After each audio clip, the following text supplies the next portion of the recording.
Доклад главы сегодня активно обсуждали и в кулуарах Госсовета, в том числе и руководитель министерств и ведомств. Благодаря напряженной работе им удалось показать положительные результаты во многих направлениях. Нам впервые удалось достигнуть хороших показателей по ранней выявляемости злокачественного образования, фактически достигнув российского уровня. И, конечно же, мы включились в программу по онкологической помощи общероссийскую, которая сейчас готовится на уровне правительства Российской Федерации. Самое главное, что нам удалось сделать, это увеличить ореол или увеличить места, где мы проводим химиотерапию. Раньше было только Сыктывкар и Воркута, сейчас, как уже озвучил Сергей Анатольевич, это и Усинск, и МТА, и Печора, и Ухта. И в этом году также у нас большие изменения в программе ОМС в части увеличения финансирования на лекарственные препараты, которые применяются при лечении в стационарах онкобольным, но и на ответственность врачей за своевременное начало лечения. То есть определено 14 дней, когда от начала постановки диагноза до начала лечения должно пройти не более 14 дней. Жесткая ответственность. Инвестиция в нашу отрасль, она выросла почти 2 раза в сравнении с 2016 годом. Это, я считаю, самое главное, самое важное. Мы больше стали работать с землей. Вот в сравнении, допустим, с 2016 годом мы 3 раза увеличили объемы площади восстановленных земель. Мы построили 7 объектов животноводства. Если сравнить, допустим, с 2016 годом, там было 10, но вложено больше, поэтому они намного крупнее. И они, я считаю, опять подчеркиваю на то, что не разовые, это фундаментальные, они послужат республике не одни десятилетия. Финансирование отрасли культуры кратно возрастает год от года.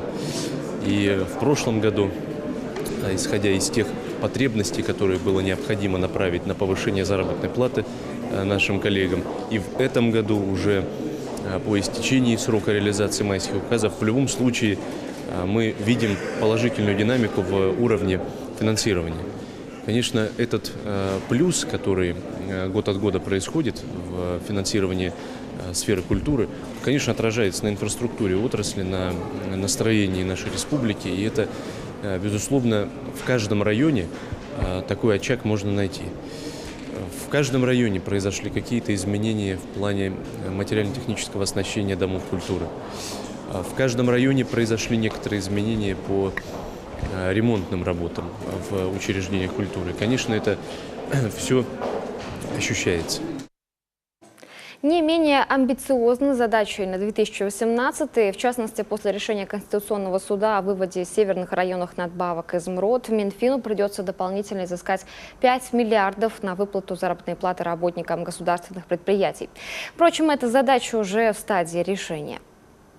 Мы уже поправки в бюджет в этом году делали, и 2,3 миллиарда мы уже нашли и в бюджете предусмотрели. Сейчас будут июньские поправки на июньской сессии. Там, конечно, мы уже также будем увеличивать средства на заработную плату. Мы, конечно, смотрим и свои источники, и в то же время нам помогает и федеральный центр. Вот 355 миллионов они нам уже предоставили, и еще мы ждем где-то порядка 757 миллионов дополнительно. В промышленном секторе по-прежнему большие надежды на деревообрабатывающую промышленность, которая показывает хорошую и, что немаловажно, стабильную динамику роста. Эти предприятия практически находятся в стадии создания новых современных перерабатывающих производств, создания высокотехнологичных линий. И, по сути дела, за 15 лет мы в лесной отрасли получили динамичный сектор, который практически сегодня сравним по своей динамике, по возможности формировать налоговую базу региона по заработным платам, так сказать, уверенно приближается к нефтянке.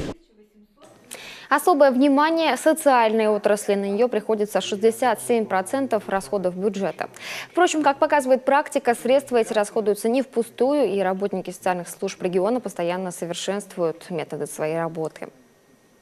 Эта работа в республике проводится уже в течение 3 лет. Это объекты образования, это центры социального обслуживания, это библиотеки, дома-интернаты.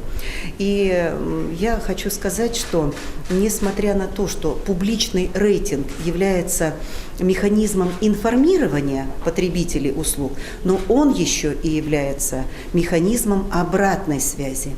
И вот эта народная оценка, о которой мы сегодня говорим, именно она является руководством к действию.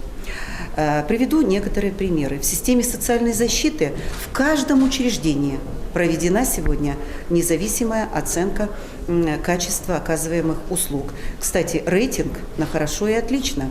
И в каждом из этих учреждений были внесены предложения по благоустройству, по оснащению оборудования, разработана дорожная карта по устранению замечаний. То есть вот эти вот все моменты, они все отработаны.